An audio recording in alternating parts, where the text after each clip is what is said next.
اعوذ باللہ من الشیطان الرجیم بسم اللہ الرحمن الرحیم۔ سورۃ الانفطار مکیہ، سورۃ الانفطار مکہ معظمہ میں نازل ہوئی۔ اذا السماء، جب آسمان، انفطرت پھٹ جائے گا۔ اذا السماء انفطرت، جب آسمان پھٹ جائے گا۔ واذا الکواکب، اور جب ستارے تثرت جھڑ جائیں گے۔ وَإِذَا الْكَوَاكِبُ انتثرت، اور جب ستارے جھڑ جائیں گے۔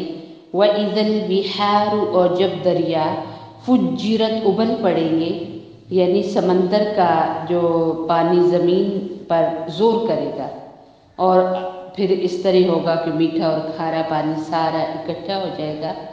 وَإِذَا الْقُبُورُ، اور جب قبریں بُعْثِرَت کریدی جائیں گی، یعنی قبریں زیر و زبر ہو جائیں گی، جو چیزیں زمین کی تہ میں تھی وہ اوپر آ جائیں گے۔ بعثرت کریدی جائیں گی، اکھیڑ دی جائیں گی۔ اور جب قبریں اکھیڑ دی جائیں گی، اکھڑ جاتی ہے نا چیز، جیسے زلزلہ جب اللہ معاف کرے آیا تھا تو زمین کی تہوں کی چیزیں بھی باہر آ گئی تھی، تو قیامت کا زلزلہ تو سب سے بڑا زلزلہ ہوگا۔ تو جب قبریں اکھیڑ دی جائیں گی، جب قبریں زیر و زبر کر دی جائیں گی۔ علمت، جان لے گی، نفس، ہر جان، ما قدمت، جو کیا اس نے آگے، یعنی جو اس نے آگے بھیجا، وأخرت، اور جو اس نے پیچھے بھیجا، یعنی جو اچھے کام یا برے کام کیے، خود بھی کیے اور لوگ بھی اس کو کرنے والے بنے، تو اچھے کاموں کا ثواب بھی ملے گا اور برے کاموں پر پکڑ بھی آئے گی۔ یا ایھا الانسان، اے انسان، ما غرک، کس چیز نے دھوکے میں ڈالا تجھے، بربک الکریم، تیرے معزز رب سے، تیرے کریم رب سے، یعنی وہ رب کریم ہے، کیا اس کا حقدار تھا کہ تو اپنی بے وقوفی کی وجہ سے اس کی نافرمانیاں کرتا؟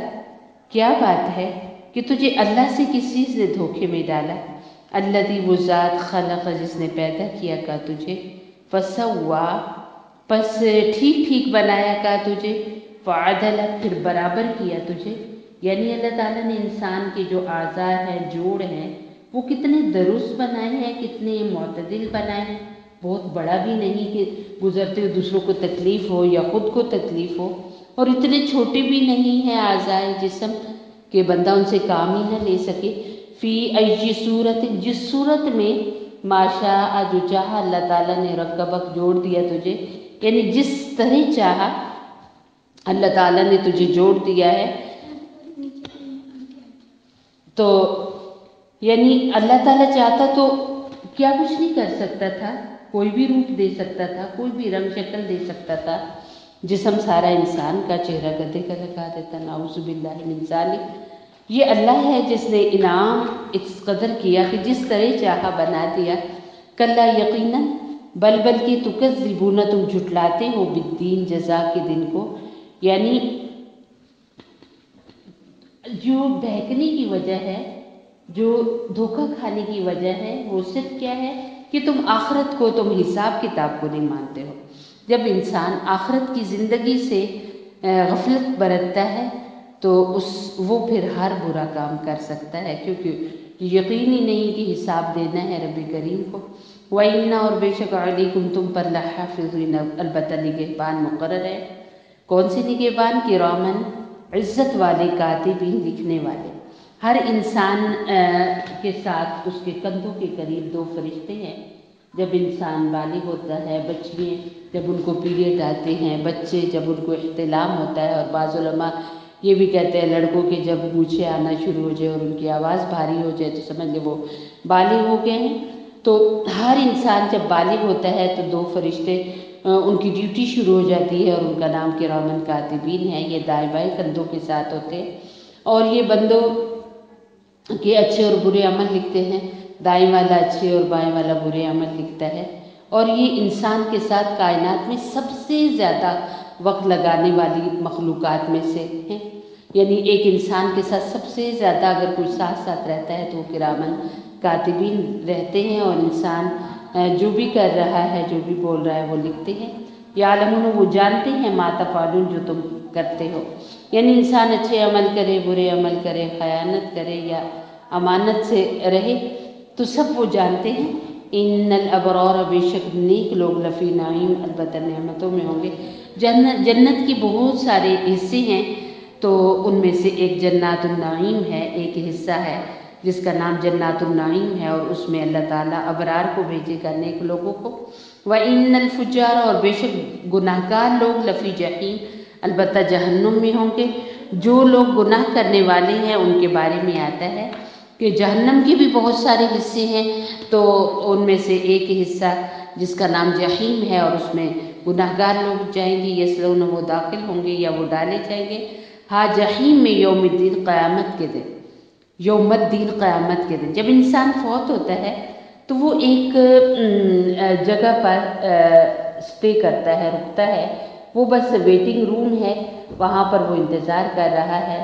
اس میں یہ ہے کہ اپنے اپنے حساب سے جتنی اچھی تیاری کی ہوتی ہے، جتنا انسان مالدار ہوتا ہے تو جہاں پر وہ اسٹیشن میں انتظار کرتا ہے اتنی اچھی جگہ وہ لے سکتا ہے، وہ وہاں پر آرام بھی کر سکتا ہے، اور اگر اچھی تیاری نہیں ہے تو پھر وہاں دھوپ ہی میں رہے گا اور تکلیفوں میں ہی رہے گا۔ تو یہ ہماری قبر جو ہے ہماری انتظار کا ہے، اور پھر اصل جو عذاب ہوتا ہے، اصل جو ثواب ملتا ہے وہ تو آخرت میں قیامت کے بعد ملے گا، لیکن قبر کے اندر بھی ملتا ہے، اچھے عملوں کی جزا بھی ملتی ہے اور برے عملوں کی جزا بھی یعنی سزا بھی ملتی ہے۔